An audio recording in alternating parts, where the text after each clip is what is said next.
Hello, Steve Arts 89. Well, it's been a week for Madonna. First off, I'm not exactly sure of the date, but she announced 8 more shows for her celebration tour, including a stop in Nashville, which would be focused on celebrating and promoting drag queens and trans rights. This was right about the time of the latest, one of America's, daily mass shootings. And there just happened to be a trans shooter this time, which is probably about the 4th time out of the thousands of shooters that America has.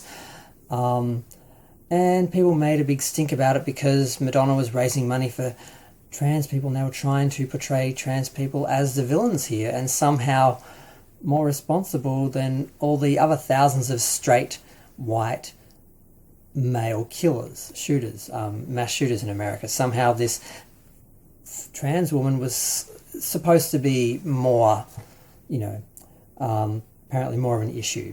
So people are basically trying to vilify Madonna. So that's kind of how the week started. She's been focusing on her rehearsals for the celebration tour, and it's interesting.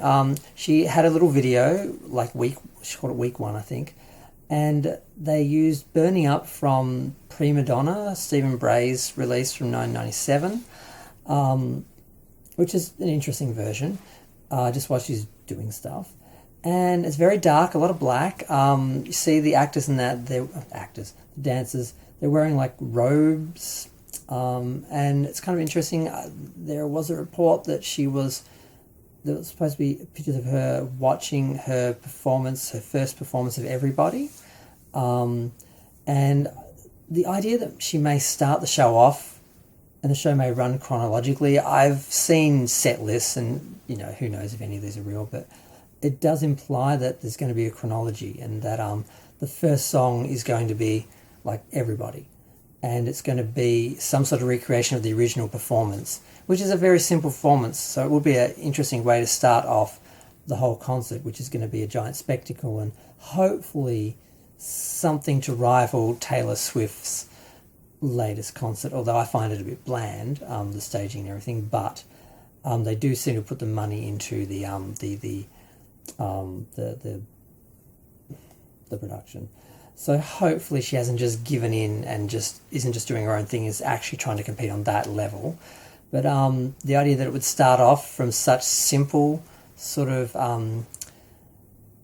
just the simplicity of the early performances in the 80s, and because she started her career basically just doing little I think they call them set dates or something, or there was some term for it, where basically track dates.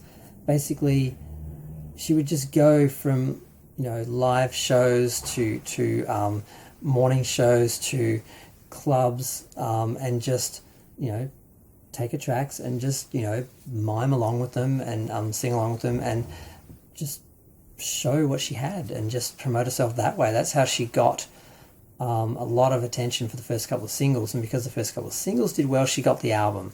Because she originally just got like a deal for like one single and then one single. She was the first, so there was really no sort of guidelines for anyone to follow, and how they just had no faith in her. Even when she was a hit, even when she'd done Like a Virgin and they sent her out on live tours, they still set her up in small little theatres that sold out instantly. They had to upgrade to stadiums, and that she was supposed to go to London and go around the world, but they still sort of thought, no, she's just it's just a fluke. She's just an American sort of flavour. She won't translate overseas, so they didn't let her go. The lack of insight, the lack of doubt, the fact that they were just making it up as they went along. The idea that she could try and portray some of this in the staging, the initial, the beginning of the concert would be fascinating to see. I would really like that.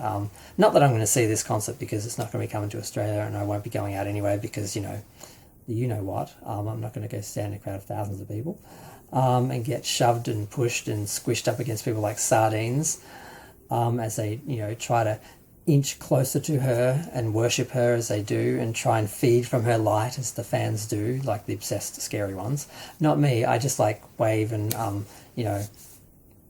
applaud and, enjoy the performance and, you know, try and be civil, unlike the people crawling over other people trying to get closer to her.